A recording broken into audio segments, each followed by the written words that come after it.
Laman ng tingkad, lakas ng isipan. Estudyanteng gigising sa umagang mahamog, bit-bit ang pangarap, pag-asa'y walang lubog.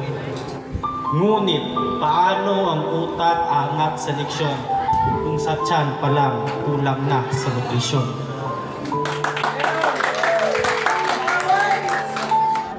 Hindi sapat ang chichirya sa baon ng bata o soft drinks na kay tamis, akala mo'y ligaya.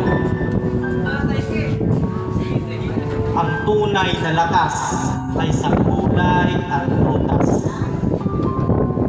Sa pagkain ng wasto, doon tayo lumalakas.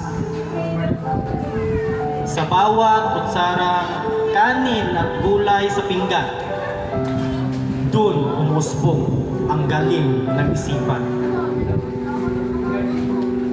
Kung nais mong guminhawa ang kinabukasan, simulan sa katawan, alagaan ang kalusugan. Sa mga estudyanteng tulad ko, tandaan mo ito. Tamang nutrisyon, puhunan sa pangarap mo. Kaya piliin ang pagkain, huwag basta kain lang. Dahil sa bawat subok, may tagumpay na nakalaan. At yun lang po, promise naman sa inyo.